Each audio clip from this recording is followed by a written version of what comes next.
Bonjour, bienvenue dans l'archipel des Glénans. Alors aujourd'hui nous allons cartographier une épave. C'est un chalutier de 35 mètres de long qui s'appelle le Galaxy, qui a été coulé volontairement il y a quelques années. Et nous allons la cartographier avec SonarChart Live.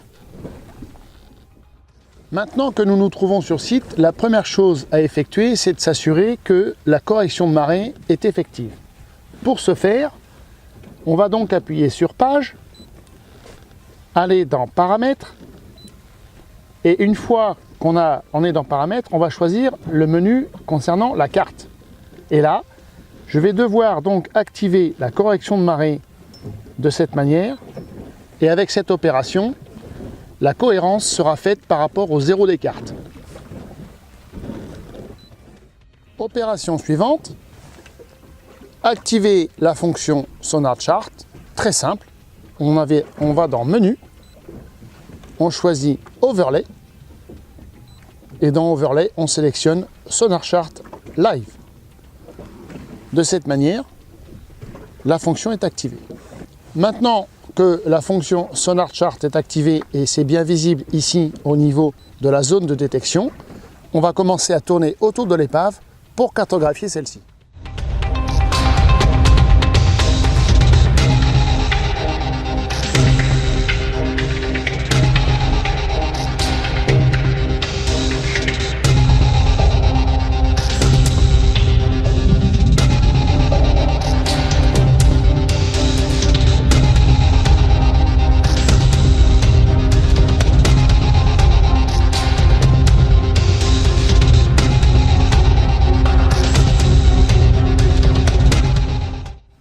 Donc là on arrive sur la zone de la cartographie où l'épave vient d'être détectée avec la bathymétrie SonarChart Live, et on peut se rendre compte que les deux parties les plus importantes représentent une succession de courbes de niveau vers le haut, puisque entre l'avant et l'arrière évidemment il y a le pont qui est moins profond que les superstructures qui affleurent le plus haut.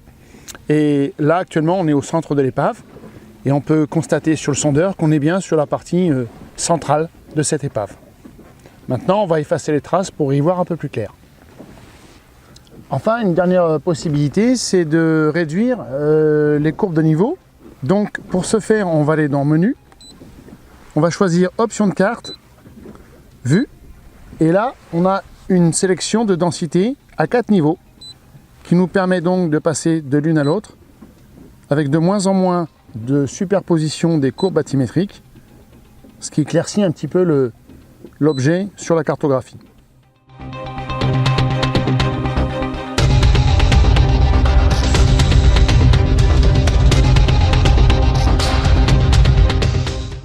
Ouais, c'est sûr que là, étant donné ce qu'on constate à l'écran, après le rafraîchissement SonarChart Live, c'est que ça correspond pas vraiment à ce que je pensais être, et c'est beaucoup plus précis. Et je m'aperçois que c'est complémentaire avec la détection primaire et la détection du structure scan qui sont différentes. Donc ça apporte quand même beaucoup de détails en plus, surtout sur la compréhension du terrain d'une manière globale. Comment ça s'articule avec les dépressions, les lignes de crête, les talwegs, les rentrées, les avancées.